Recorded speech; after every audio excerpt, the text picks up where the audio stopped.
l'ergot du seigle. Vous connaissez cette maladie? L'ergot du seigle était quelque chose qui faisait des ravages, et la légende dit que c'est le lait de Marie qui l'aurait soigné de son ergot du seigle. Donc, bien entendu, beaucoup de pèlerins viendront jusqu'à Chartres, et donc l'idée de Fulbert, c'est d'accueillir ces pèlerins sur cette cathédrale à 2 étages. Mais la cathédrale va évoluer, puisqu'il va y avoir un grand incendie dans la cathédrale de Fulbert, et qu'en 194, on va décider tout simplement de raser la cathédrale de Fulbert, de conserver le porche, qui n'est pas tout à fait celui que vous voyez aujourd'hui, et ensuite de reconstruire une immense cathédrale gothique. Et pour cela, voilà l'idée de génie des architectes, c'est qu'on va passer de la phase de la basilique. Vous voyez, la basilique, c'est ce format-là. C'est-à-dire que ce sont des constructions telles que les Romains les ont voulues pour donner la possibilité à chaque citoyen de se retrouver dans un lieu commun. Qu'est-ce que c'est que ce lieu commun? C'est cette basilique. Et donc, cette basilique, c'est un grand couloir et puis une abside. On va, au contraire, quand on va construire la cathédrale gothique sur la base de la crypte de Fulbert, on va vouloir retrouver la croix. Et on va avoir donc une cathédrale avec 2 immenses transepts qui vont donc permettre de donner cette forme de croix, mais surtout l'ingéniosité. Alors pour ceux qui sont loin, et vous le verrez tout à l'heure, entre chaque chapelle romane, vous voyez en jaune une petite chapelle, eh bien on a l'idée de creuser le mur et de mettre une chapelle gothique, parce que le gothique est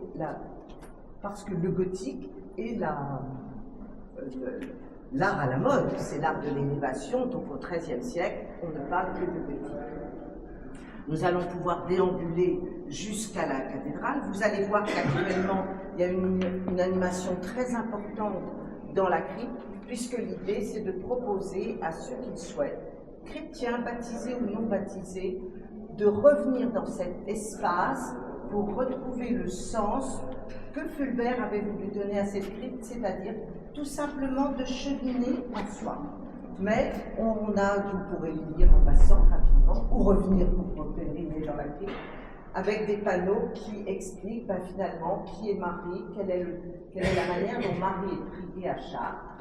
Et donc, vous pouvez déambuler doucement, et puis nous arrêterons tout à fait au bout pour avoir vraiment ce sentiment de pèlerinage, où vous avez ce qu'on appelle la chapelle de Notre-Dame de Sous-Terre. Alors, en passant, vous avez donc vu ces fameux tapis brodés par des gens qui ont tout simplement pris le temps de prendre un carré, vous voyez, ça se faisait par carré, et les carrés ont été envoyés dans le monde entier, avec les couleurs, le point à faire, et mesdames et messieurs, il y a eu beaucoup de messieurs, à l'ouvrage. Voilà. Et c'est un tapis absolument somptueux, donc je ne vais pas vous raconter les symboles, sinon je vais encore dépasser du temps, et on va me tomber. Regardez tout de même ces fenêtres hautes, parce que l'appui de fenêtre est beaucoup plus bas.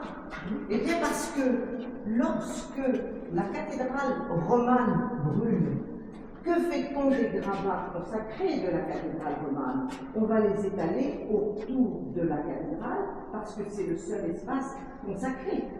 Et on va donc remonter les niveaux. Alors en remontant les niveaux, on a permis d'installer les transepts, mais aussi on a eu tendance à occuper les fenêtres. Donc c'est pour ça que toutes ces fenêtres sont remontées. Je vous en montrerai une qui est sous le transept, et donc elle n'a jamais été remontée.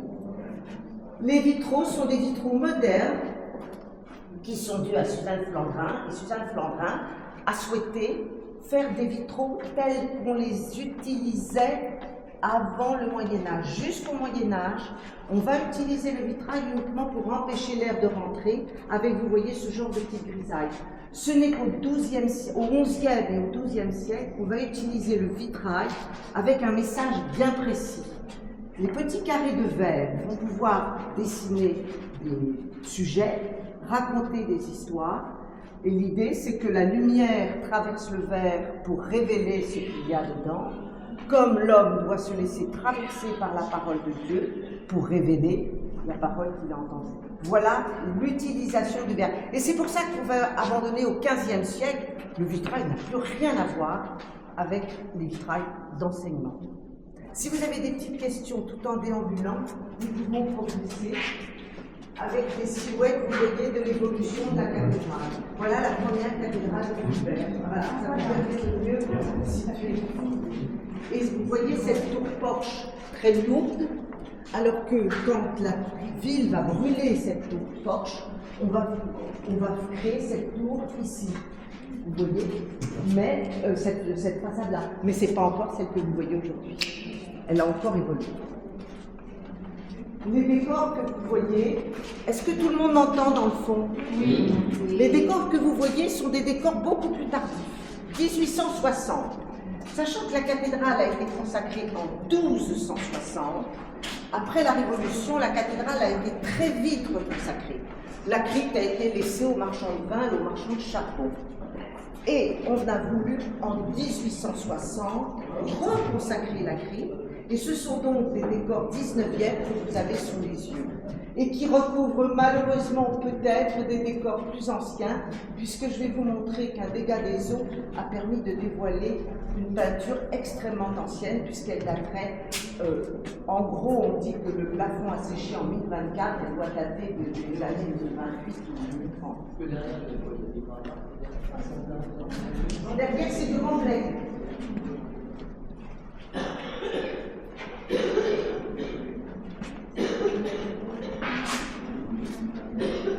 Alors l'escalier que vous allez voir à votre gauche est l'escalier habituellement utilisé pour toutes les célébrations de messe, parce que l'idée c'était de pouvoir permettre aux pèlerins de circuler beaucoup plus facilement et donc peut-être d'oublier ce long chemin qu'il fallait faire du nord vers le sud.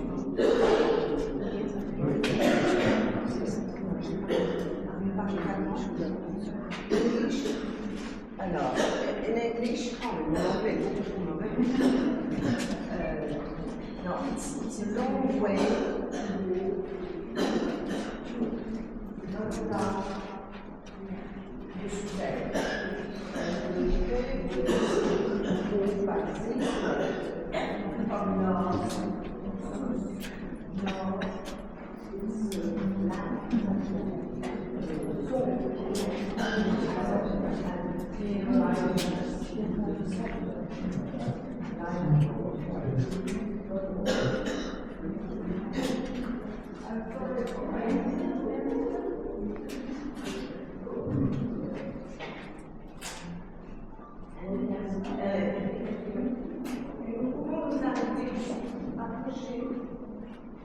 et vous allez voir sur votre droite cette grande façon.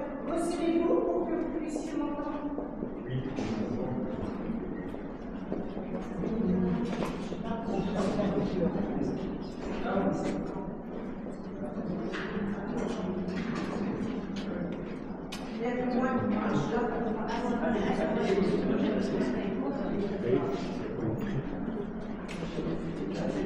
Alors, si vous pouvez vous rapprocher, et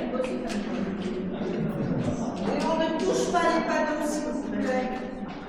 Ça ne fait pas dire mieux. Donc, vous avez sur votre droite la peinture la plus ancienne que l'on connaisse dans la cathédrale de Chartres. Je vous ai dit que Fulbert était appelé en tant qu'écolard, professeur d'université, il était aussi médecin, il était aussi géomètre, architecte, donc c'était une encyclopédie à lui tout seul. Et on va retrouver ici l'illustration du message qu'il voulait donner à cette nouvelle cathédrale, puisque bien entendu, quand il arrive, il y a déjà une cathédrale carolingienne, mais on va l'oublier très vite, elle est toute petite, elle n'est pas du tout adaptée justement au pèlerinage. Alors vous avez ici, en centre, la figure de Marie, je pense que vous la reconnaissez, elle est assise sur un trône, et l'enfant Jésus est lui-même assis sur les genoux de Marie. Cette façon d'asseoir l'enfant Jésus, ce n'est pas une vierge à l'enfant, comme on peut le trouver dans beaucoup d'illustrations, mais plutôt à partir du XIIIe siècle. Ici, nous sommes au XIIe siècle, et l'idée, c'est de comprendre que Marie est le trône qui a permis à la sagesse de Dieu, c'est-à-dire son Fils, de venir sur terre. Marie, trône de la sagesse. Et c'est cette façon dont vous allez voir, regardez cette statue qu'on appelle Notre-Dame de Soubert, qui est malheureusement une copie parce que l'original a été brûlé à la Révolution. Mais comme il y avait une copie dans un autre monastère, on a pu refaire la copie de la copie. Et donc, cette image, vous voyez, reprend tout à fait la position de Marie. Et si vous avez eu le temps de vous arrêter un peu, puisque j'étais en retard, au portail royal, vous avez dans le tympan de la porte sud du portail royal, Marie, trône de la sagesse. Ce n'est que beaucoup plus tard, au XIIIe siècle, on verra Marie avec l'enfant Jésus sur son bras. Les personnages qui entourent Marie sont trois personnages ici, je pense que vous pouvez arriver à les distinguer, 1, 2 et 3. Le dernier étant à genoux et tendant quelque chose vers Marie et l'enfant Jésus. Est-ce que ça peut vous rappeler quelque chose? Oui, les mages, absolument. Eh bien, qui sont les mages?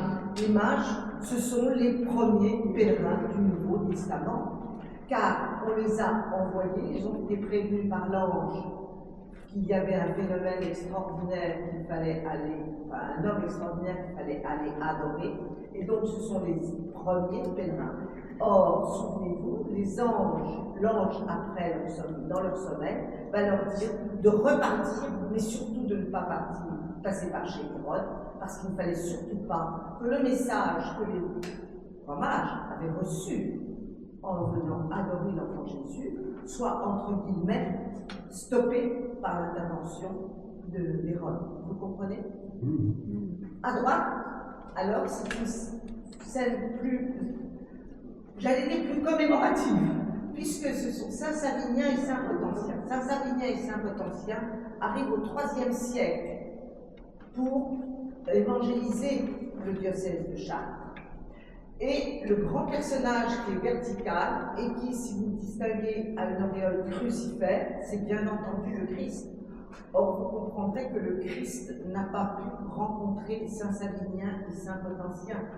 Mais l'idée, c'est que le Christ, ayant envoyé en mission ses apôtres, les apôtres ont eux-mêmes envoyé en mission d'autres personnes qu'ils ont côtoyées. C'est comme ça qu'aujourd'hui, on a encore les évêques. Vous voyez donc ici, on nous fait un raccourci sur l'envoi en mission. Et qu'est-ce que c'est qu'une cathédrale qui accueille des pèlerins? C'est aussi l'idée de les envoyer en mission. Est-ce que vous comprenez un petit peu le sens de cette crise? Alors, au point de vue des corps, eh bien, vous avez ici un hôtel qui est en marbre, mais qui vient d'être très joliment restauré avec cette croix par Fribon Roche. Merci. Oh, ça m'a échappé, je le savais. Heureusement qu'il y a des gens savants, des gens qui ont de la mémoire.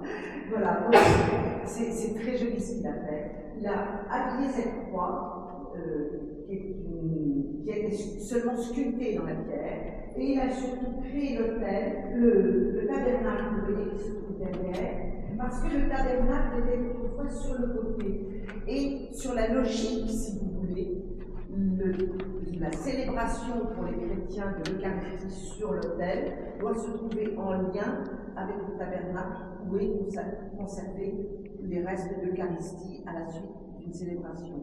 Et donc, il a fait. Et il a créé cette colonne, un peu, je pense, avec l'idée de reprendre l'idée de Notre-Dame du Pilier qui se trouve dans la cathédrale. Et donc, on a installé ici la statue de Notre-Dame du Soubert.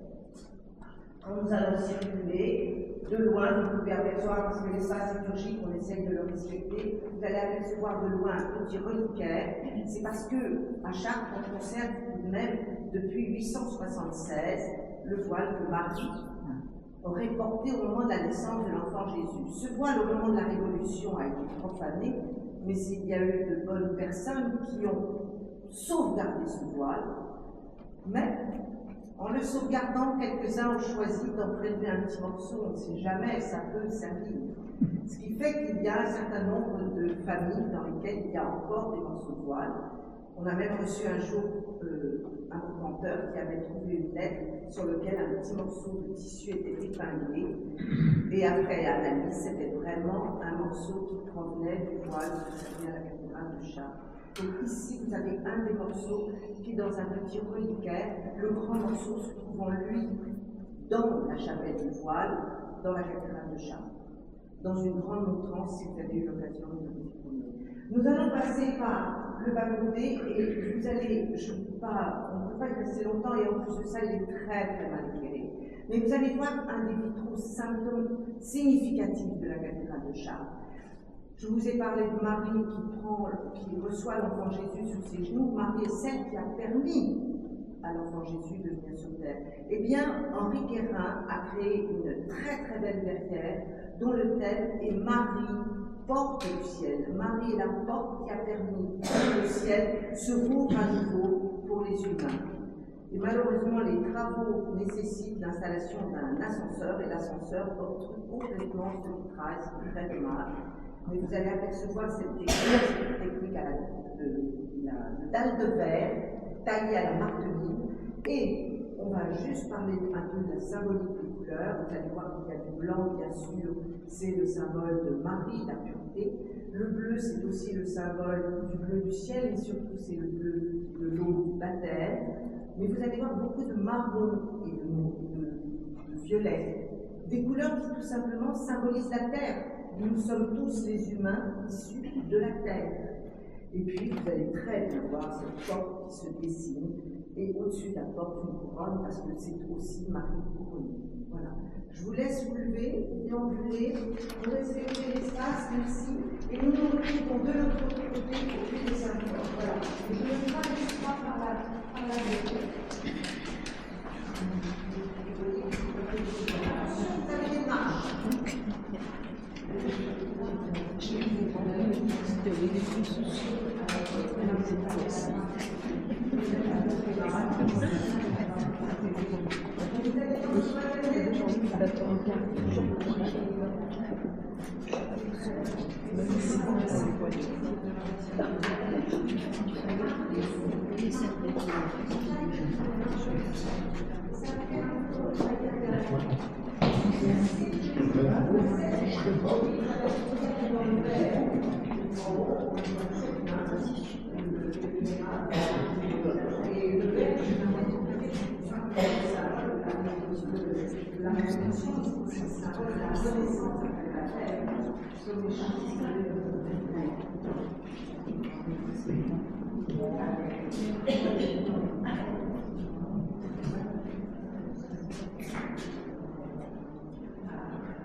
Vous circulez par là. Laissez, je vous ai demandé de le regarder loin. On essaye de respecter l'espace qui touche. S'il vous plaît.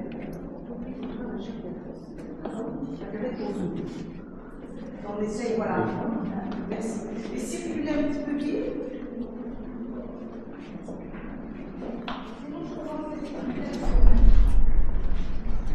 Alors, ici, vous avez dans le de la cité de Chartres.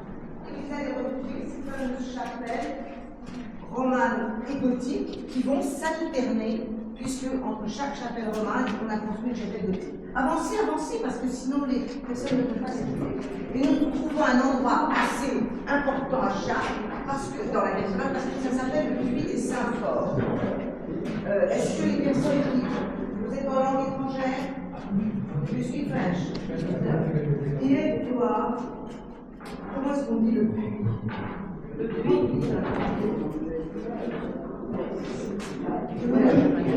Voilà, et le puits des gens de prendre comme alors, qu'est-ce que c'est que ce puits des Saints-Forts? Eh bien, ce puits existait bien avant qu'on ne construise la grande cathédrale de Fulbert. C'est un puits qui existe déjà à l'époque des cathédrales carolingiennes et mérovingiennes, absolument. Mais l'idée étant que ce puits dans lequel on avait jeté les premiers chrétiens qui avaient été martyrisés par Quirinus, eh bien, on va finir par avoir tellement de problèmes autour de ce puits que nos chers moines, ou plutôt le clergé, va décider de le murer. Et il va donc être intégré dans la nouvelle cathédrale Fulbert, mais il va être muré. Pourquoi aujourd'hui vous voyez cette margelle très importante et récente? Tout simplement parce que cet espace qu'il y a entre les deux vont venir le cacher là où on le cachait quand il y avait les invasions barbares. Ils vont attendre 3 jours que l'incendie se calme. Au bout de 3 jours, ils ressortent, ils sont vivants, la relique est sauve, on rassure et on recommence. Donc, vous voyez l'importance de cet escalier qui était autrefois le seul accès dans la crypte. Cet escalier-là, lui, a été créé au moment des fouilles de M. Manuel. Alors, le sol initial, vous voyez là, et cette colonne est une colonne qui a été édifiée petit à petit, de même que ces gros piliers, parce que si vous regardez bien, vous n'avez pas du tout les mêmes maçonneries, et vous voyez que les maçonneries vont évoluer jusqu'à ce fameux chapiteau en éventail, qui lui est une remarquable au point de vue architecture, mais des piliers carrés comme ça n'existe pas ni dans l'art roman ni dans l'art gothique, et on pense que ce sont des piliers qui ont été recréés autour de piliers existants. Les petites niches que vous avez sont des niches dans lesquelles on n'avait certainement pas le bibliothèque comme ça a été dit parfois, c'était plutôt des niches dans lesquelles on conservait les reliques, puisqu'il y avait des graphiques de reliques absolument énormes, on se volait les reliques, parce que les reliques ça veut dire des terrains à l'église, et que les terrains ça veut dire un petit peu dessous, même si c'est aussi d'accueil, et donc on pense qu'ici c'était des niches, mais qui étaient, vous voyez, beaucoup plus basses, puisque le sol est là. Ça veut dire que c'était inaccessible. Et on n'a pas retrouvé de bombe ou de porte pour fermer, mais a priori, comme c'était inaccessible, c'était l'endroit où on conservait les reliques. Mais c'est aujourd'hui, si vous voulez, un lieu qui est tout de même empreint encore d'une intense prière. C'est tout de même le témoignage de plus de 1000 ans de foi à chaque. Voilà. Avec, s'il y en a qui savent chanter, moi pas. C'est un lieu magnifique pour chanter parce que les voix s'élèvent très très bien dans cette espace. Oui, madame, c'est tout simplement le maçon qui a travaillé, qui est si content d'avoir réalisé un chef-d'œuvre pareil. Parce que tailler la pierre, il faut qu'elle soit, pour qu'il y ait ces arêtes extraordinaires, c'est tout de même sur le plan esthétique quelque chose de magnifique, alors que finalement, ce n'est que pour renforcer une voûte qui date de l'époque de Fulbert et qui ensuite va évoluer avec, premièrement, la cathédrale de Fulbert, deuxièmement, on fait la grande cathédrale gothique, troisièmement, on aménage le chœur tridentin, et le chœur tridentin, ça représente des tonnes de marbre.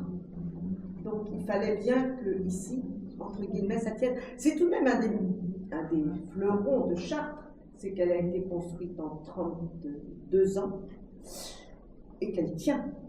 Il n'y a jamais eu de problème. Alors bien sûr, si on faisait l'intérieur de la cathédrale, on parlerait de fameux piliers cantonnés qui sont à la fois solides et élancés. C'est bien pour ça qu'elle a été inscrite au première patrimoine mondial de l'UNESCO. Avez-vous quelques questions à poser? Je vous laisse. Le silence, c'est bien ici. Ou le chant. Comment? Ça ne comptez pas sur moi. Il y a peut-être un M qui verra des inondations recommencent demain.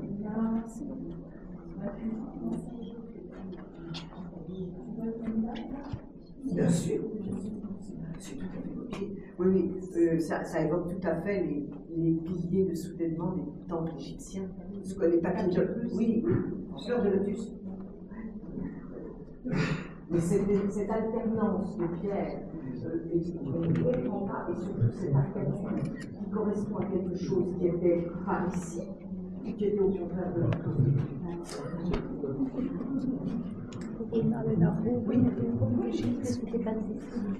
Non, madame, vous n'avez pas pu voir. Le sol initial est au pied de la colonne. Allez-y. Oh, ben, c'est au 19e, ça. Ah, oui. Ça, c'est un carrelage totalement différent. Il y a d'autres questions?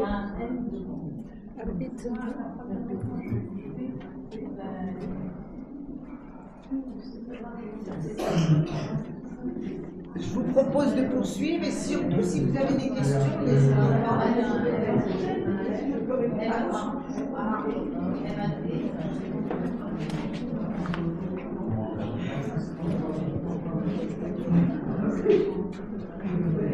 Ça doit être ça.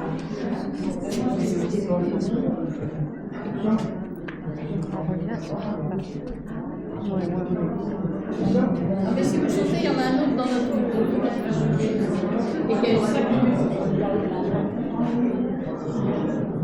Oui, mais lui aussi, sur moi, non, non, mais allez-y, ça va être trop drôle, il va reprendre derrière. Voilà, moi, c'est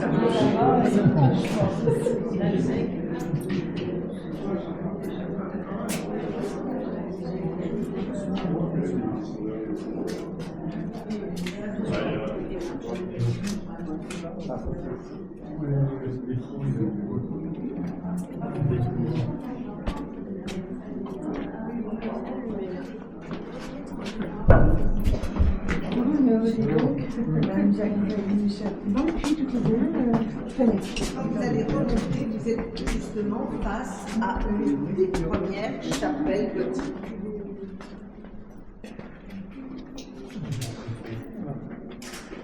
Non, les chapelles. Ah ben non, on est au ras du sol là, on est quasiment au ras du sol. Alors, non mais, on est un peu au-dessus du sol. Si, on est je ne sais pas, il faudrait que je regarde de l'extérieur, ça serait plus facile. Ce que je vous suggère de faire de l'extérieur, c'est d'aller voir justement les trois fameuses chapelles romanes dont je vous ai parlé, qui ont été doublées de construction pour leur permettre d'agrandir. Si je vous remontre la photo, le dessin, vous voyez, on a doublé les chapelles romanes de maçonnerie. Alors ici, vous n'avez que la maçonnerie de la chapelle gothique. Là, vous avez la maçonnerie de la chapelle romane, qui est une maçonnerie gothique. Ce qui fait que si vous regardez bien, vous voyez en premier une ouverture gothique. Et si vous êtes très curieux, si vous regardez derrière, vous allez voir derrière une ouverture romane. Voilà. Ça va, vous êtes à peu près, vous n'êtes pas perdu? Non, vous êtes un peu guidé. Alors, vous êtes donc sorti juste en face d'une chapelle gothique, et nous allons passer devant une chapelle romane. Voilà, vous voyez, qui est beaucoup plus profonde et l'ouverture est beaucoup plus large. Et vous avez à nouveau les vitraux de Suzanne Plantin. Et puis, comme il fallait tout de même que les vitraux complètement détruits de la crypte, puisque je vous ai expliqué que ça avait servi d'accueil pour les marchands de charbon et de vin et de bois, eh bien ici, on va approcher pour que tout le monde puisse voir.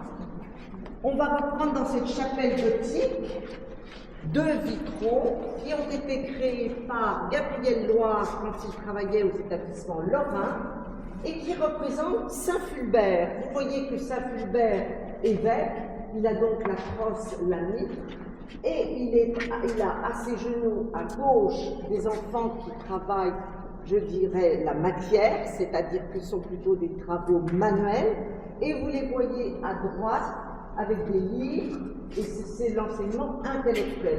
Fulbert est à son époque un extraordinaire moteur pour mettre en valeur aussi bien les arts libéraux que les arts mécaniques. Il considère que tout est de l'ordre de la création de Dieu, donc il n'y a pas de valeur entre les différents travaux.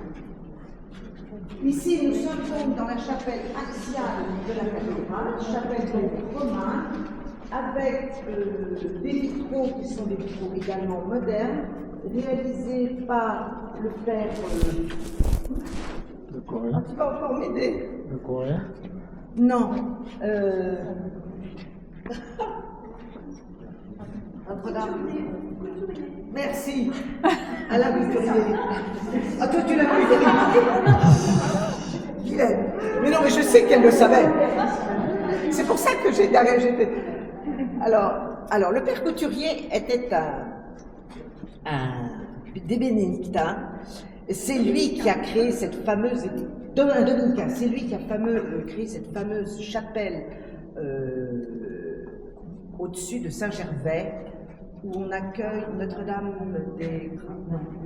des Grâces, où on accueillait les gens atteints de tuberculose. Et maintenant, on y accueille des gens atteints du sida. Et c'est un homme extraordinaire, car il dit, le beau n'a pas besoin d'être un beau réalisé par des gens chrétiens. Le beau, c'est quelque chose qui émane et qui se partage. Et il a fait appel à un nombre d'artistes incroyables, qui n'étaient pas obligatoirement des chrétiens, pour créer des œuvres pour cette chapelle. C'est un bijou. Si vous voulez y aller, c'est vraiment très beau. Donc là, il nous montre Saint Jean-Baptiste, parce que Saint Jean-Baptiste, si vous voulez, a une place très importante à Chartres, parce que Saint Jean-Baptiste, c'est celui qui va accueillir Jésus et lui dire au moment du baptême, et lui dire maintenant je me retire, c'est toi qui es là et c'est à toi de prendre le relais. Voilà. Nouveaux vitraux modernes. Alors, très beaux vitraux, voilà. Le père Quimenjon. Le père Quimenjon, qui est en fait un dominicain aussi, qui lui était tout simplement bouddhiste, mais il a été complètement retourné par Chartres, et en particulier par le bleu de Chartres, et il a créé des vitraux pour d'ailleurs beaucoup. Si vous tapez Quimenjon sur internet, vous allez voir, il a fait énormément. Et dont la symbolique qui explique cette verrière de Chartres, c'est qu'on retrouve le blanc, qui est le blanc, la pureté, c'est Marie. Vous avez le bleu du ciel, mais aussi le bleu Chartres, tout de même, il ne faut pas se tromper. Le rouge, tout simplement, le rouge, c'est la couleur du sang, mais c'est aussi la couleur de l'amour. Donc, il avait tout de même du rouge. Le jaune, c'est l'or. L'or, alors, si on parle de jaune, c'est très compliqué. Si on parle jaune, on va parler diable. Si on parle or, on va parler Dieu. Vous voyez que là, il y a une jonction. Et puis, il y a ces fameuses barrettes beurre. La surnoir. Eh bien, tout simplement, lui, l'art de l'écriture, c'est cette calligraphie absolument douce et enlevée qui d'un geste va donner un sens. Et bien là, il a repris cette couleur noire avec ses brisures. C'est une manière de représenter les brisures de la vie. Voilà. En quelques mots. Alors, pourquoi il y a quelque chose? Eh bien, tout simplement, c'est en fait à l'occasion du millénaire de Fulbert, il y a une pièce de théâtre qui a été créée autour de Saint-François, et oh, dis donc les noms. Non, cet après-midi. Non, c'est pas. Non, la pièce est jouée tous les 2 ou 3 jours. Cet après-midi, elle est donnée? Non, pas du tout, c'est que vous disiez ce matin. Oui, non, parce que ce matin, j'ai eu un petit musical. Bon. Et donc, cette pièce est jouée, et c'est le Théâtre en Pièces qui propose ça. Le Théâtre en Pièces, c'est un petit théâtre de Chartres. Ils font beaucoup de créations. Et là, alors, elles ne sont pas toujours dans la cathédrale, mais il y en a, et là, puisque c'est à l'occasion du millénaire de Fulbert qu'il a proposé cette création autour de Saint-François d'Assise, compte tenu du parcours de Saint-François d'Assise. Vous voyez ce parcours de revue. Ah, la minuterie. Oh, merci. Heureusement qu'on a Gérard pour nous accompagner. Oh là là, mon Dieu. Allez, puisqu'on ne voit plus rien dans cette feuille. Et puis vous avez vu, c'est tout simplement les vitraux de Suzanne Chandra. Alors, revenez devant cette verrière, parce que ces verrières sont tout de même extrêmement intéressantes sur le plan historique dans la cathédrale, puisqu'elles vont être mises en place en 1860. Vous vous souvenez, je vous ai parlé de la date de la première dédicace de la cathédrale, c'était 12... Merci Gérard, c'était 1260. Eh bien, puisqu'on va reconsacrer la cathédrale, eh bien on va faire appel à des maîtres verriers de l'époque, avec des choses tout de même très intéressantes, parce que le vitrail que vous avez ici n'est plus du tout un vitrail comme au XIIe siècle, avec des petits carrés de couleurs qui sont les uns à côté des autres. On travaille sur des grands morceaux, avec des grands aplats, avec du modelé dans les couleurs, et plus du tout la position. Le drapé de la robe de Marie-Madeleine est assez impressionnant, et sa chevelure de près, je vous jure que c'est un cadeau. Quant au corps du Christ, c'est pareil, vous voyez la manière dont l'artiste a montré, non pas un corps totalement décharné comme certaines fois. Comment? Alors pourquoi? Alors je vais vous dire pourquoi. Il faut savoir que dans... Alors c'est une déviation, mais la croix a été pendant les premiers temps quelque chose qui était à bannir du vocabulaire des chrétiens, puisque la croix c'était tout de même le supplice le plus infamant. Ça veut dire que les premiers chrétiens vont avoir le poisson pour s'identifier, vont avoir l'agneau pour s'identifier, vont avoir le pasteur.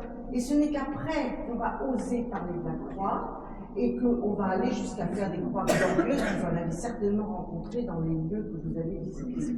Donc ici, on nous montre un Christ qui n'est pas trop, excusez-moi, trop douloureux. Mais ce qui est intéressant, c'est à gauche, venez voir comment Marie est représentée. Marie n'est plus représentée du tout comme Marie, trône de la sagesse. Je vais me pousser, moi je le connais. Allez voir. En fait, Marie est dans une robe toute blanche, toute pure. Or, si vous regardez la date, puisqu'on va être en 1860, il y a eu en 1854 le dogme de l'Immaculée Conception qui a été prononcé par le pape. Souvenez-vous, notre chère petite Bernadette Soubirous, quand elle voit cette belle dame dans la grotte, elle lui demande son nom et elle va dire Immaculée Conception, et elle va revenir en disant ça jusqu'à ce qu'elle voit le Père Péramore en lui disant Immaculée Conception. Elle ne sait absolument pas ce que ça veut dire. Et là, le prêtre va comprendre que c'est Marie qui lui apparaît. Et on a voulu, donc dans la cathédrale, fêter cette Immaculée Conception dont on venait de prononcer le dogme. Vous comprenez un petit peu l'origine de ce vitrail. Et nous revenons dans le couloir sud. Alors, avec le niveau du corps, oui, vous êtes impressionné par la taille, l'épaisseur du mur, monsieur. Oh, bah si.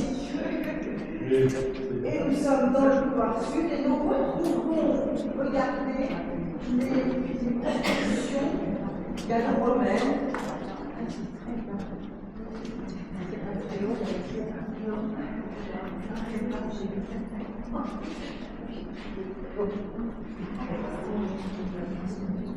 Et de la même façon que vous aviez une peinture de l'autre côté, de la même époque, vous avez également une peinture. Alors cette peinture, on comprend très bien le son de l'autre peinture. Cette peinture, je pense que compte tenu des personnages qui sont représentés, est une manière de donner une suite, je dirais, au pèlerinage que les gens venaient faire à Chartres. Parce que vous retrouvez Saint-Clément, c'est la chapelle Saint-Clément, vous retrouvez Saint-Nicolas, c'est facile, son nom est écrit. Voilà. Ensuite, vous avez Saint-Jacques. Et regardez avec quelle délicatesse l'artiste a peint ses petits coquilles de Saint-Jacques sur son manteau. Ah ben si vous avez des petits coquilles de Saint-Jacques, là je vous promets. Là, vous êtes d'accord, monsieur? Faites-moi sur le manteau, vous avez des petites taches blanches. Oui, d'accord. Ce sont des coquilles Saint-Jacques. Voilà. Ensuite, vous avez Saint-Pierre. Alors Saint-Pierre, c'est tout de même une curiosité parce qu'en fait, si vous êtes un peu archéologue, et si vous avez lu le livre de Jean-François Lassus, il vit à l'époque de Viollet-le-Duc. Et Jean-François Lassus, quand il fait le relevé de cette peinture, Saint-Pierre n'a pas de clé dans les mains. Ça veut dire que quelqu'un a décidé un jour de mettre les clés dans les mains de ce personnage et de le dénommer Saint-Pierre. Mais vous savez, c'est c'est ça l'art du XIe siècle. Chacun peut se permettre de faire un certain nombre de choses. Et puis ensuite, vous avez Saint-Martin, bien entendu, très connu, parce que il y a une chapelle Saint-Martin, il y a un train très important dans la cathédrale aussi à Saint-Martin. Et alors ici, à gauche, vous avez Saint-Gilles, parce que c'est la fameuse messe de Saint-Gilles. Je ne sais pas si vous connaissez l'histoire de la messe de Saint-Gilles. Alors, Charlemagne avait fait un très gros péché. Il avait couché avec sa sœur. Et c'est pas bien. Mais comme en tant qu'empereur, il n'avait pas l'intention de se confesser. Et Saint-Gilles lui a dit, il n'est pas question de ne pas te confesser pour faire tes pactes. Et donc, vous voyez comment on nous montre Charlemagne à genoux. Et puis il y a un phylactère qui part de sa tête et qui arrive au-dessus de l'autel dans les mains de Saint-Gilles. Et bien sur le phylactère, le péché est écrit. Et quand il a pris dessus l'autel, le péché s'est passé. Voilà.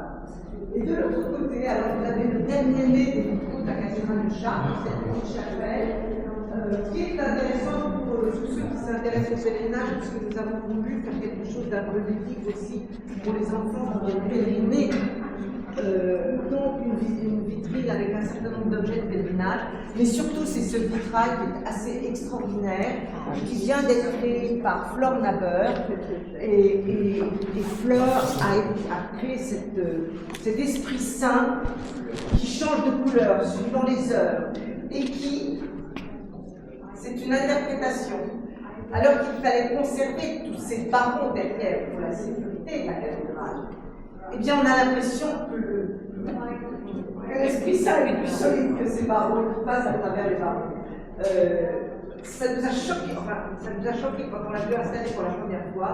Et aujourd'hui, regardez comme derrière l'aile de droite, on ne la voit quasiment pas, les barreaux. Suivant les heures, il y a tous les éclairages possibles. Et si vous le prenez en photo, vous allez voir que tout le halo devient bleu sur l'écran. Ça, on ne sait pas pourquoi. Il est un peu bleu, ça aussi. Là, il est un peu bleu. Voilà. Et nous allons reprendre notre cheminement. Il est quelle heure? Il est 15 heures. Vous faites la visite? Oui. Gérard, est-ce que je peux laisser partir les personnes qui font la visite? Oui, ben. Ils sauront ouvrir la porte? Elles vont tout droit, il y a juste dire quoi tourner. Bon, il y a un verrou à tourner.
quasiment jamais si vous regardez bien le prix national vient en avant. Les artistes avec ce rayon de lumière parlent vis-à-vis du Christ, c'est tout simplement la lumière de la résurrection. C'est donc dans le monde de la croix qu'on disait que les symboles de la croix et que les liens de pas de la croix, de voilà. Lequel le cachet? C'est le cachet. C'est ça. Non, c'est M. Rougy qui a fait ça, et il a. Bon, vous voulez que j'en dise plus mal? C'est-à-dire que c'est très naturel, ça ne s'adapte pas du tout à la sororité qu'il aurait fallu pour une cuve qui date du 1er siècle. Mais c'est parce que, monsieur, il y avait autrefois une cuve avec un couvercle. Normalement, une cuve baptismale a un couvercle et il y a deux compartiments. Un compartiment qui n'a pas d'évacuation, puis un compartiment qui a de l'évacuation. Quand on prend l'eau qui n'est pas bénite et que le prêtre la bénit et la met sur la tête de l'enfant ou de l'adulte, elle doit partir directement en terre pour que l'eau bénite ne soit pas brûlée. Et bien, c'est ce qu'on nous a fait. Mais c'est la commission d'art sacré.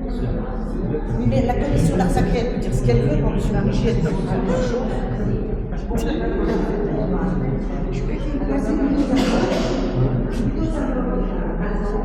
Et cette technique, c'est une technique évidemment, c'est-à-dire que vous mettez des plaques de verre et des mouvements, vous mettez des plaques de verre et des mouvements, c'est une technique ensuite, vous regardez ces mélanges, je retrouve les couleurs, regardez, tout ce que je dis dans les couleurs, vous avez une belle association. Je suis désolée de cette décision Pierre.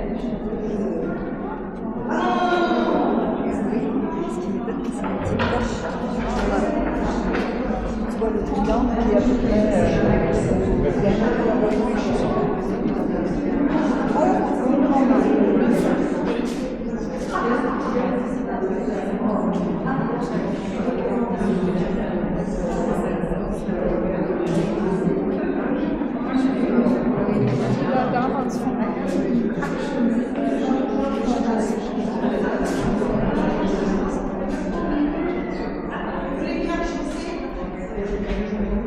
Je pense que tous ceux qui sont là n'attendent pas pour la visite de la cathédrale.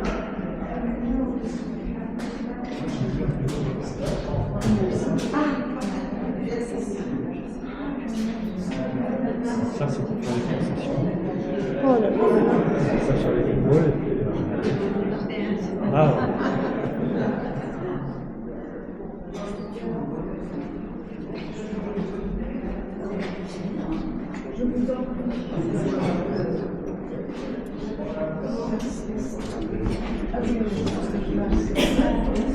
Je pense que Gérard va fermer la miroir. Voilà.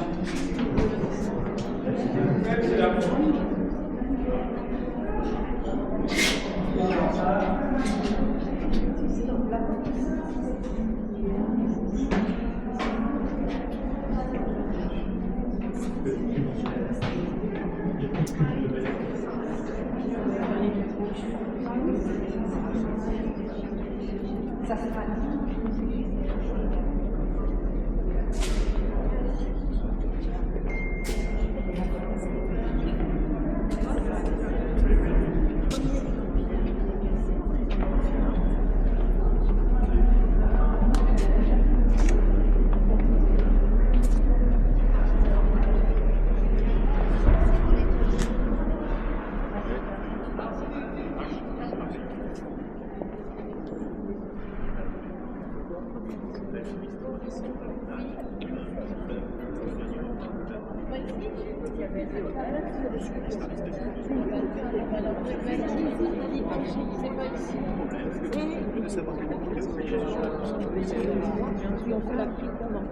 C'est pas la VO.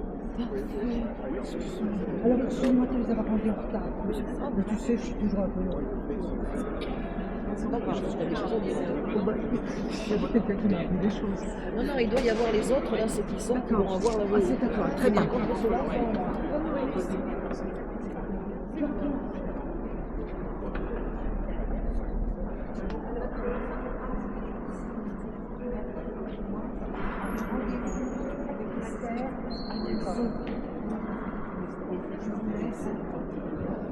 Alors, donc, personne d'autre? Des personnes intéressées pour la visite de cette partie-là de la cathédrale?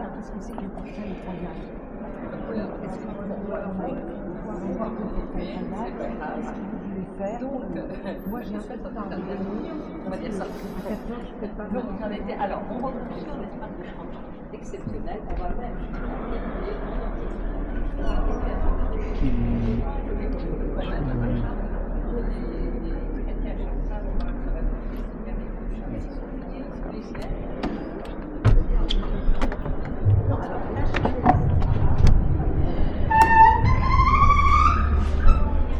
Merci, toutes les personnes.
descendez à plus de 19 mètres de profondeur et servez d'abri anti-aérien